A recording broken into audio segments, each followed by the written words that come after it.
Welcome to Careers Unwrapped, where we delve into real-life career stories from successful people who've been through it all, the ups and the downs. We'll get their raw, honest, actionable advice and be the careers talk they wish they'd had when they started out. As someone who has had a varied career, from soldier to salesman, expedition leader to entrepreneur, he knows firsthand that your career doesn't always lead you where you expect it to. Here's your host, Mark Fawcett. So hello and welcome to Careers Unwrapped. I'm your host, Mark Fawcett, and with me today is Sarah Blacksmith. And Sarah's the General Manager of Motion Control at Siemens Digital Industries, and her career with Siemens spans almost 20 years now. So she's also an industry advisor. She's a visiting fellow at Cranfield University. And hopefully, Sarah will be talking honestly about her career highs and her lows, about working as a leader in engineering, offering perhaps some inspiration, maybe some reassurance for those of you who are just figuring out your own careers. So, Sarah, welcome to the show. Thank you so much for having me, Mark. I think for a bit of context, first of all, Sarah, what is motion control for all of us here? Yes. Okay, so if I maybe start with the digital industries bit. So Siemens is a tech company. So we sell hardware and software that helps factories and industry basically automate processes, be more competitive.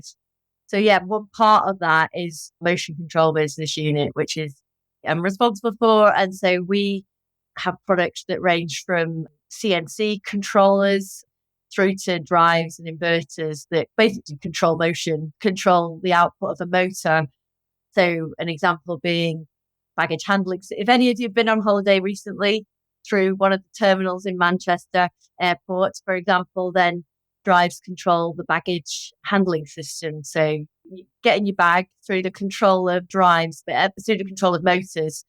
So it enables you to save energy, but also to obviously control the speed. So everything's not running at the same speed all the time. You're controlling the motor. So yeah, so it's a suite of products that I look after around sort of two areas, really. So yeah, it's ace.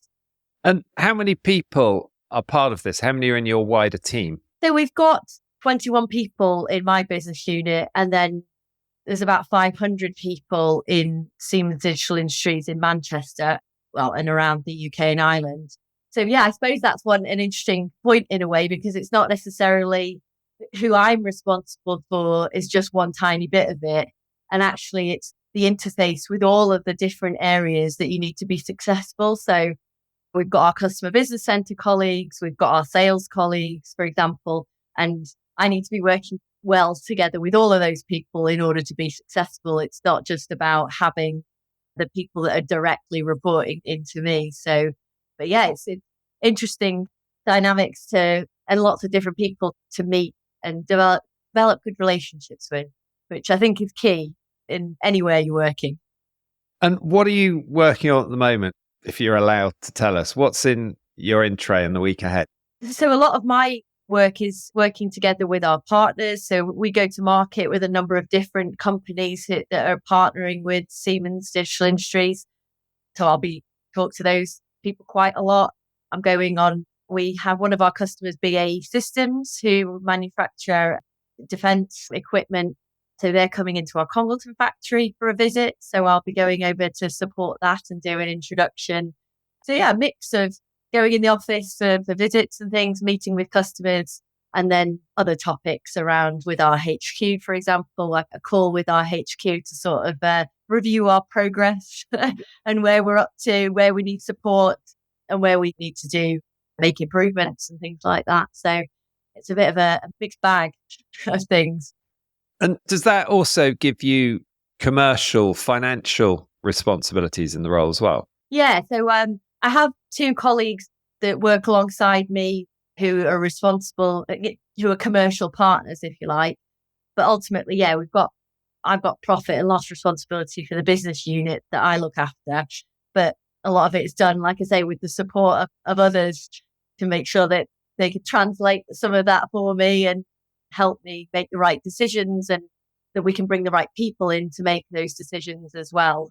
So yeah, it's spans quite a lot of stuff that, as the title would give you, general managers. There's a fair few bits to it, which I I've only been in this role for a year, and I moved from a manufacturing role. And so it was massively different coming into what's more of a sales and business unit lead role. So it was a big shock to the system.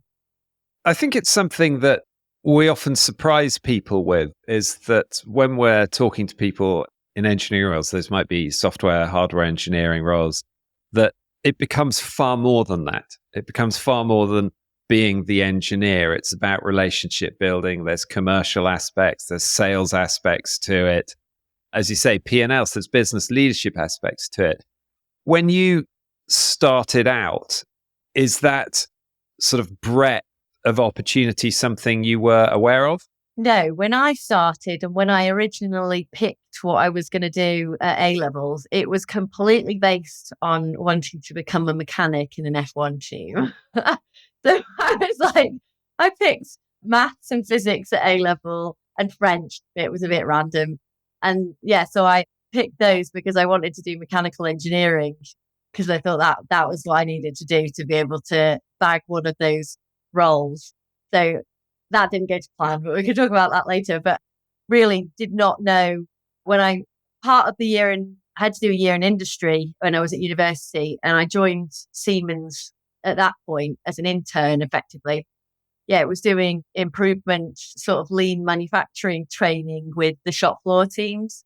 Yeah, and so I was just sort of seeing how it went, really. I didn't really like, people talk about imposter syndrome. Well, I had a lot of that, when you think like, I don't actually know anything.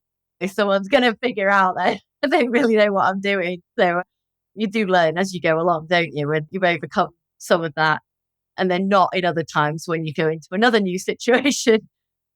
I think surely imposter syndrome stays with all of us. It's just how much of it you feel at any one point in time. Totally. I think like kudos to anyone that hasn't got it and that is really self-assured, because that's great, isn't it, as well? But I'm not one of those people. Like, I completely worry that I don't know what I'm doing and that someone's going to figure it out. But yes, I agree. I think everyone's got a bit of that, a bit of nervousness in them that they don't know, and actually they do. Or if you don't know, ask someone. Anyone will help. Certainly, that's the attitude in where I work. That ask any questions, and we'll figure it out together. So I'm all in for teamwork. I'm not one of these. I couldn't be an individual contributor, just solely relying on doing your own thing. I much prefer, and everyone's different, but I much prefer working together in teams. If we've got a big challenge, or vice versa, but if we've got a big challenge, for example, say we've got to find some productivity savings. In my last role, we always had really quite tough targets. I didn't tend to panic about it because I thought, well, figure it out together. It's not all on me to figure it out, because that's why we've got everybody here, so that we could all work together. So there's always people around you that will be able to help you if you ask for help. Yeah, well, a lot of all forms of engineering, essentially problem solving and problem identifying and then problem solving. And so most problems are better solved by a combination of the skill sets, the brains, the attitudes that come together. And that's what you call teamwork. So yeah, exactly. And when we did, I did a workshop with one of my colleagues in Congleton when I worked, a gentleman called Kevin Dooley. And I remember he said, fail is first attempt is learning. Because to your point as well, you're not going to problem solve any problem unless you have a go at it. Yeah, you'll fail, you learn something, and then you'll try a different angle, and then you'll fail. Or it's about failing quickly, learning quickly, and moving on. So embrace the failure. Something good will come of it. Trying to think, I know that's not easy so when I got my A-level result, I did shockingly bad. Like, I did really well in my GCSEs, and then I did the A-levels and it just did not go well. So anyone that doesn't have a great A-level result, don't panic, even though I totally panicked at the time. And that's the reverse reaction, isn't it? And I went into clearing, and I did get a spot on a manufacturing engineering degree at Loughborough, and then went on, and it was all fine. But at the time, I thought it was the end of the world, as you do. And it's sort of like, it took me on a different track. But I think you meet different people then, you've got different opportunities. And okay, it might not be what you thought it was going to be in the first instance, but often nothing is. So how did you find university, actually? I mean, a lot of people go to university now, certainly considerably more go to university now than when I did.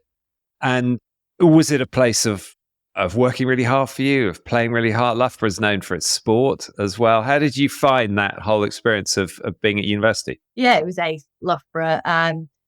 I wasn't hugely sporty at the time. And notoriously, the Loughborough clubs are extremely difficult to get into because everyone is at this either county or national level, which I wasn't. But the engineering side of things, like they'd literally just opened the Wolfson School of Engineering there, and it was this brand new building. So we were walking, this is in 2000, which is like forever ago, isn't it? So I remember walking in, the paint, you could still smell the paint. It was like the Queen must have felt whenever she walked in anywhere, like a lick of paint. And but yeah, Loughborough was ace. And I work better with structured learning. So, and then again, it's totally fine if you don't. The amount of opportunities now for apprenticeships, which are brilliant, is huge. But yeah, for me, structured learning, it helps me, and the more theoretical side first is good for me. I did a BEng, a bachelor's undergraduate degree with a year in industry. And I would recommend if anyone gets an opportunity to do an internship or to do a year in industry, like that's definitely a good plan because it's almost like a year-long interview. But not that you have to be panicked by that. It's just, be yourself and do a good job and enthusiastic, and people will see that in you. So yeah, I was offered to be sponsored for my final year and onto the graduate program, which again, I didn't even go on to in the end. I joined, but then an opportunity came up. And so it goes back to, especially now, things go off at tangents now. If you get an opportunity, go for it. There's not so much set career pathway, I don't think, anymore and so going and trying different things, you're only going to learn something and you're going to meet new people and potentially more opportunities and different opportunities will come from that. So yeah, I definitely say, don't think that your career is set. Like I thought, God, I didn't get my A-levels, that's the end of the world. It wasn't. Then I went to do an internship effectively and then went on a different path to what I actually thought. So yeah, be completely open to trying different stuff, I would say. Embrace it. You can always change your mind and do something different later anyway, can't you? And now you've been at Siemens in a number of different roles, but you've been there for, I think, around or almost 20 years. And if somebody stays in an organization that long, something's working for them. It's almost the opposite of why do people leave companies? They leave because there's a lack of opportunity. They leave because the culture's not right for them. They leave because they're just not treated in a way that is right for them. What are the positive pieces of Siemens that have meant you've kept staying and moving into new roles? I think definitely one is the opportunities that you can get if you, I think, take ownership of your own career. So nobody's going to do it. My advice would be nobody's going to do it for you. Make those connections with different people, learn different things, say yes to things, and look for opportunities and ask questions and be enthusiastic. So I think if you do that, definitely in Siemens, that's a great way to go. But the culture for me, I really like the openness. We introduced something a while back called ownership culture. And it was where just taking ownership of your career, taking ownership of, if you're thinking about it as if it's your own company, then you're going to make the right decisions. So that's the way that that Siemens wants you to be thinking, do the right thing.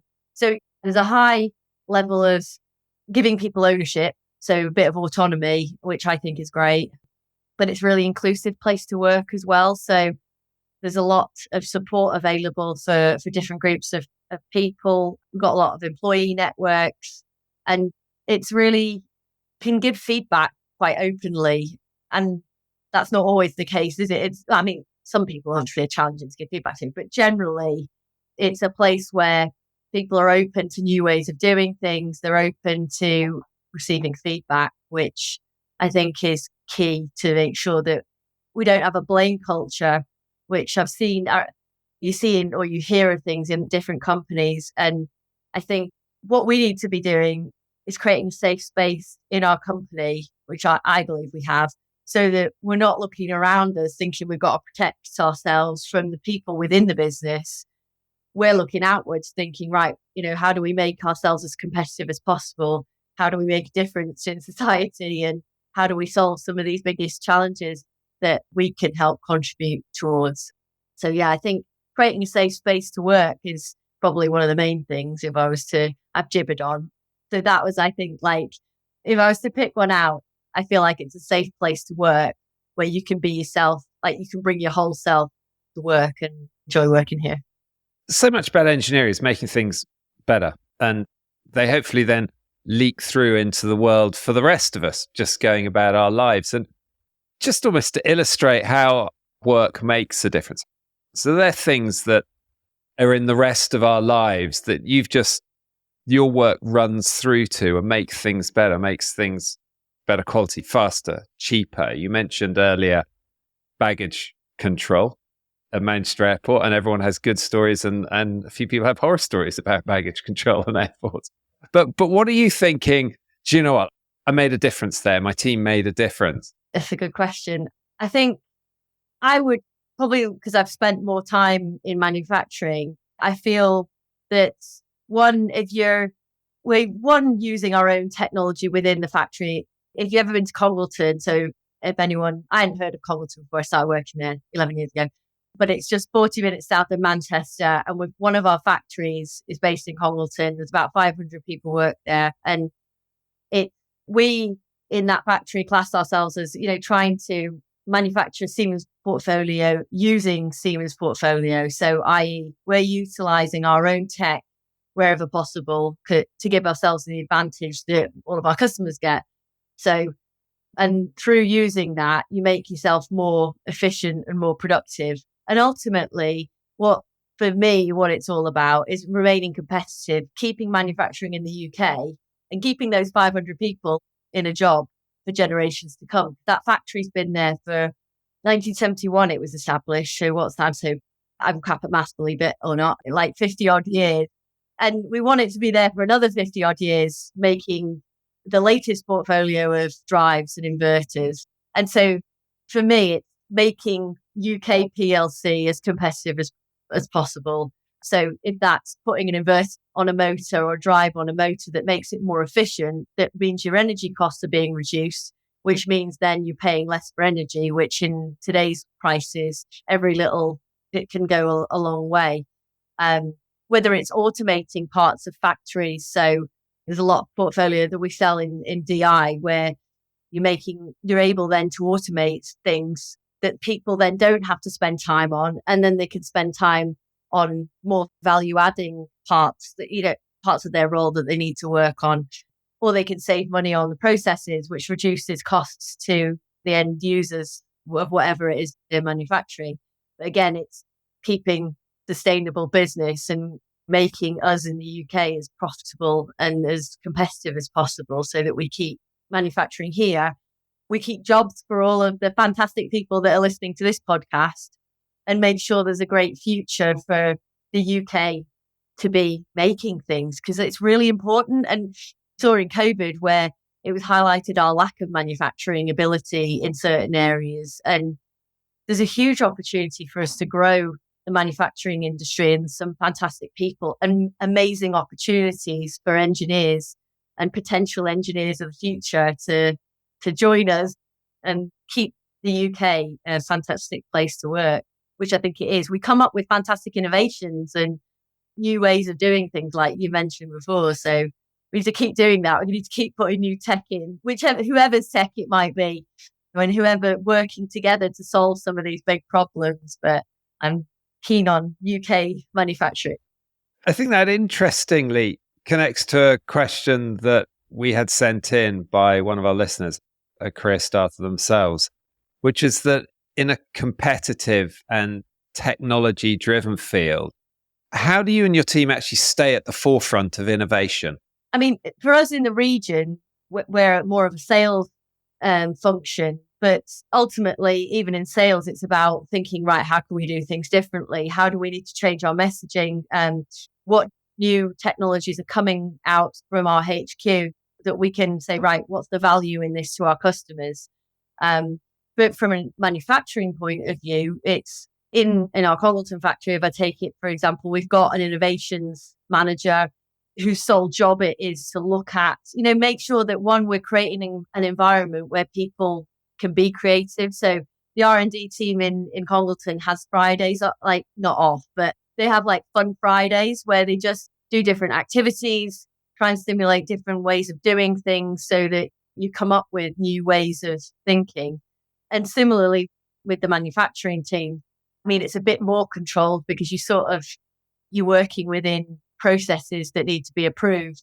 But yeah, putting people in those different scenarios and different ways that they wouldn't normally work so that you can try and stimulate, right, well, let's move people around so that you can see a new process that's not a new process, a process brand new to your eyes and see, well, does what we're doing here make sense? Like, is there any ways that you'd look at it and go, why on earth are we doing it like that? We can cut that bit out completely and we can start again. So I think, as always with me, it tends to come back to the people. Like, are you creating an environment where people can be creative, where they can think differently, where you're protecting people from any pressures that they might be coming from the HQ?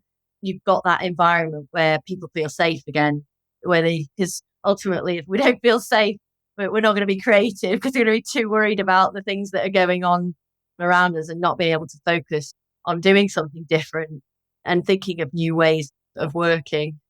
Does that answer your question? Yeah. I know that and this links into what you're saying, I know one of your passions, a mission almost, is to get more women and girls into engineering. Let's start with what are you doing about that? What do you get involved with? Yeah, so we run different sessions with, for example, our Siemens mobility team do a lot of having days where we bring girls from different universities in and we run sessions. So I've been involved in a number of those. Similarly, we have a lot of competitions, not just for girls, but for students coming from universities. And there's a lot more girls than there used to be, which is fantastic. So I do do intros and stuff, and then as a mentor for quite a few people as well. So I do like quite a lot of mentoring for different, again, not just for women, but for men as well. But I think it's interesting because Mark Wood is our school and community manager in Siemens PLC. And we've definitely moved more now, instead of just running all girl events, that it's actually the take up is better if you run it where anyone can come. Obviously, then still focus on trying to get more girls, more women to join the sessions and things. So yeah, we started to try and move more to that way rather than having it specific like that. We've got a women's network that I'm a member of. Again, we run different sessions for supporting everyone again, but focusing on how we can actively support females and women in our company. Yeah, and in the past we've run, like when I was at Congleton, we used to run like this stick explosion exercise event, just like activities where we'd get girls in and talk them through about what careers are open to you, what are they interested in doing, what would a career in engineering or in manufacturing look like. So yeah, there's a raft, I guess. That's just a small bit of what you're doing personally, a small bit of what Siemens are doing overall. We know that across the UK, and you are quite sort of strong almost in your passion for UK manufacturing, UK PLC and that side of things. There are statistics report from government sector otherwise saying that we're going to be well over 100,000 short in terms of the number of engineers that we need just in the next few years. And engineering it still has a reputation for, and statistically it is quite male dominated, quite white male dominated. What do you think needs to happen at a bigger level, a sector level, even a government level, to encourage more young people to go down a path which is going to lead them into these sort of sectors? I mean, personally, I feel like the more role models that we can highlight, the better, but it's also when you're talking about schools and careers advice for kids, like you mentioned before, it's not fantastic. But even in the school, I think it's partly government, but it's partly companies going in, partnering with schools and making them aware of what is available, what could a career look like for you in engineering, but doing that a lot earlier. So I can't remember where I heard it, but almost down to primary school level, you have to get to kids really early, sort of influence where they'll see themselves to influence, because there's so many bloody stereotypes, isn't there, now? Like there are, like, we've still got it in the language that we use. If someone says a doctor, you think it's a male straight away, don't you? Because it's been ingrained. Like I even think like that because you're so used to it. So part of it is cultural, and all of us recognizing the language that we're using, and that we don't automatically assume that an engineer equals a man, and that when we're talking to really young kids, that we get rid of the genders when we're talking about any role, not just an engineering one.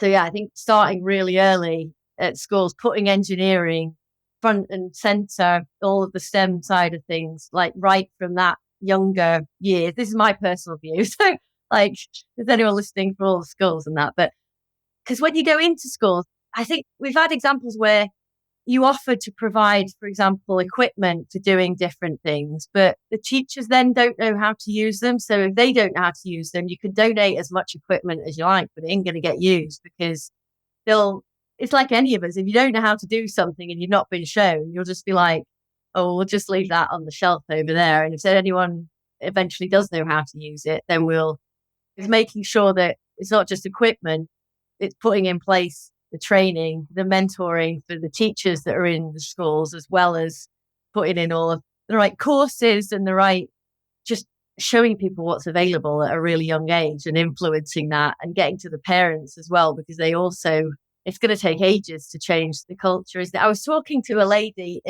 whose background, she comes from, I think it's Iran. And in Iran, it might be Afghanistan. I think it was Iran. This country that she came from, the norm, there was no gender assigned to any role.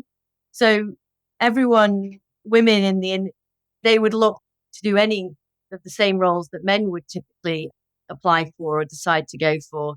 Whereas obviously in this country, it's completely different, isn't it? We're so used, anyone can apply for different stuff now. But if an industry, like construction, like engineering, is just completely full of men, and that's your automatic bias, is that that's a man's job.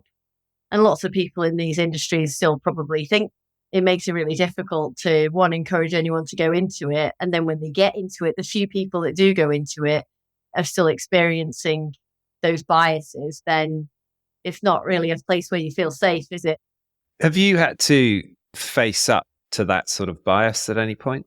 I mean, you have instances of things. I think by and large, Siemens is a great place to work, but ultimately there are pockets of people anywhere, aren't there, that don't do things in the right way. I mean, there was one instance I was over in Germany and someone was shaking everybody's hand, and it was a big group of blokes, and I was the only woman, and he didn't shake my hand.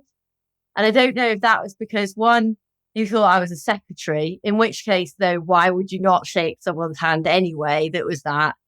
And I remember it to this day because it annoys you now. I'd say a different word then, but I won't because we're on a podcast. But I mean, that's a small instance, but it makes you feel excluded. It makes you feel like you're not part of the gang. And so you think it doesn't really make you feel good about yourself. And I didn't say anything because, again, it's difficult to, isn't it? And I probably would now. Put my hand down and be like, hi, I'm Sarah.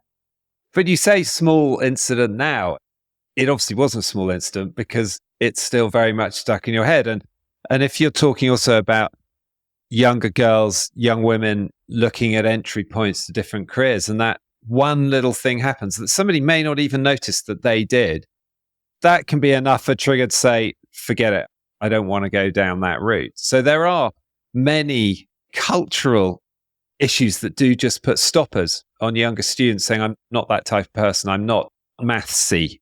I'm not engineering. It's just, they rule things out like that, let alone if they come across rude idiots like you met. But I think it's just a touch upon what you said there about, I think, someone thinks like, oh, I'm not mathsy. Then I read this book by Carol Dweck, and Siemens has gone all in for the growth mindset. But it really hit home for me because it's like that where you are now is just the beginning. You can learn anything that you want to. And it's all about putting the effort in. It's all about asking people for help and having that passion and throwing yourself into it and not thinking, right, the skills that I have right now, oh, they're the things that I'm good at. And so that's what I've got to do. Actually thinking, okay, there's something over there you don't know anything about. But if you put your mind to it and you fail and you keep going and you try a different way and you fail, you learn something and then you keep going, then you can do whatever you want. So, but you've got to put the effort in, you've got to ask for help and be willing to know you are going to fail at some stuff. But as you keep putting the effort in, you'll get there. But I only discovered that but when I read that book, I was like, because there's so many ways, and I totally recommend the book because she talks about how parents talk to their children. So, for example, can't think of an example now, I've got to say it, but it's not praising the outcome, it's praising the effort. So say someone does a great picture, but they've spent a lot of time doing it, instead of saying, Mark, what a brilliant, amazing picture, everyone's going to love that. That could sell a gallery. It's so fantastic. Actually, Mark, that is amazing. The amount of effort that you must have put in to that, it's amazing that you've just gone back to it. You've tweaked, you've seen that you could get maybe a different shading over here. And then you've thought about it and then you've gone back to it again. And you've really worked so hard at that. And the difference between those, whereas you might have come away from the first one thinking, oh my God, art. I have to be good at art. Art is the main thing that I am good at because someone's told me I'm good at it. And I had a really good result. But actually, it was the effort that you put in. If you praise the effort, you can apply that to anything else. Yeah, so I really like that. I love that way of thinking, which, wasn't my way of thinking before. And what skills then do you think you've got now that you've developed since your Loughborough University days that maybe you didn't think you'd either need or didn't think you were skilled in that area? Yeah, I think people skills. So being able to develop relationships with people, being able to give constructive and effective feedback, that if people can master that or work really hard on that, it would serve you no end. Because no matter where you go, in wherever business, whatever industry, ultimately you're dealing with people and you're developing relationships with people and you need to be able to communicate well, admit when you're wrong. And so, I think a lot of the times, one of the things I've learned over the way is I'll take the blame for stuff because a lot of the times, people end up arguing about things and I'm like, look, we can blame me. If we can move on, that'll be fantastic. And let's get to the actual fundamental bit, which is how can we solve the problem and how can we make ourselves better? Let's not spend time arguing about who was to blame unless something, getting to the root cause of it. Yeah, definitely want to do that because then we can improve and we can learn. But so I'd say effective communication, being able to give feedback is so important. I think they're the main ones, working with people and figuring out that you have to be different in different situations. So it depends. Everyone's different. So you have to have that situational awareness. You can't just go into every meeting or every scenario and be exactly the same. You have to figure out the room. You have to figure out who you're working with. How do they best work? And figuring out yourself. How do you work best? What works for you and what doesn't? But be open about that and communicate it. And then you can figure it out with those people and give them feedback and be open to receiving feedback. Because I think when most of us hear the words like, oh, can we have a chat? I need to give you some feedback. Dreadful. Dread fills you, doesn't it? You're like, oh my sweet life. What is this going to be?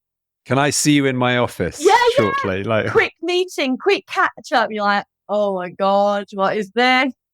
And do you think there are, if your 20-year-old self could see you now, do you think there are things they would be surprised by in a good way? I think more confident than I was then. I think when you're younger, well, maybe not as many people now, but when I was younger, I wasn't confident in myself. And part of that comes with you get experience, don't you? But believing that you can do it if you put the work in, if you ask people for help. So I think, oh my God, I can't believe she's more, not fully confident. There's always something, isn't there? Like we said, but I I'm a lot more confident than I used to be anyway. And are you still following the F1 that got you interested in the first place? I took a dip when there was no overtaking. So there was a period in F1 where there was just no overtaking. And anyway, in the last year, my husband Colin and I have really got back into it. So yeah, like, because I used to go all the time. We used to go to Silverstone Grand Prix, me and my sister. And then I just lost interest. And then, yeah, we've picked it up in the last year. So we're big Alonso fans, like rooting for Aston Martin all the time. So yeah. Yeah. And Lewis Hamilton, of course, has set up an initiative over the last couple of years to try and encourage people from certainly less represented communities in F1 to understand about opportunities and career pathways. So there are so many organizations and companies trying to show actually how routes into engineering in all of its forms, software engineering, hardware engineering, everything around that can be a fascinating route to take, because it's not just about being the more scientifically sort of focused engineer. It's about, as you do now, it's commercial skills, it's people skills. You're doing selling at the moment, you're doing business leadership as well. So it encompasses pretty much everything you could want to do once you got that platform. And you're generally going to fix problems and make things better as well. And if anything, then, from what are the real highlights for you? What are the sort of one or two things you're just thinking, that was a great moment, or that was a huge success for the team? When I was in Congleton, we won a global Werner von Siemens award.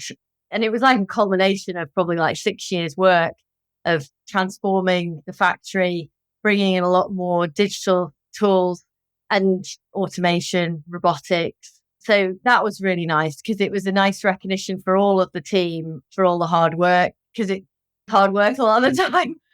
But, you know, it's nice to get that global sort of, not easy to win a global Siemens award. And so to be part of that was lovely, because it was nice recognition for everybody that was involved. And it also helped cement our place from a UK manufacturing facility as we're part of this bigger network that's achieved this huge program of work and done it in collaboration with our Chinese factory and the German factory that's in our network as well. So that was really nice. It was just a nice, but yeah, like so many different things, but a lot more around the people in Congleton, because they're just fantastic. It's such a nice group of people there. They're not in Manchester. I just don't know them as well. But yeah, in Congleton, you know, just people are willing to go the extra mile. It's what makes up that factory is the fact that people care, that there's generations of families that work there. They want to be a factory in there for the next generation of their families that work there. And so, yeah, there's so many different times like that we've all pulled together to pull things out of the bag, to make sure that we're spending all the capital that we've got, to that we're getting stuff out the door on time for our customers. And all the people in Congleton are just awesome. I think, Sarah, what you've done is, in our conversation now, is you've painted a fascinating picture of what working in engineering is actually like, in contrast to what so many people might think it's like, because the words you've used are about people, they're about creativity, they're about innovation, they're about teams, not necessarily all the things that people are going to think of when they think of maybe a bloke in a hard hat. And so I think it's just wonderfully enlightening and refreshing for people to listen and go, actually, there are so many opportunities here. And you said something as well about you can learn anything you want to. And I think that is probably the message I would take away most of all from this. It's been really interesting to listen. There is one final question, which I'm going to ask really, which is about carrying this baton of careers insight forward. And if there's one other person you could recommend who, if we can unwrap their career story, it would be really interesting to listen to. Yeah, I would totally recommend Dr. Megan Ronayne. She works for Innovate UK and she's really inspiring. So she leads one of the teams around manufacturing and materials, I think is her title. So yeah, she's definitely an inspiring person that would be well worth the chat. Brilliant. Thank you. Sarah, it's nice to have met you today. Thank you for your time. It's been really interesting and lovely to have you on the show. Thank you for having me. It's been a pleasure. This podcast is sponsored by We Are Futures. To find out more about We Are Futures and how we can introduce your brand, business, or organisation to the mass markets of tomorrow, visit www.wearefutures.com. Make sure to search for Careers Unwrapped in Apple Podcasts, Spotify, Google Podcasts, or anywhere else podcasts are found. Remember to click subscribe so you don't miss out on any future episodes. On behalf of the team here at We Are Futures, thanks for listening.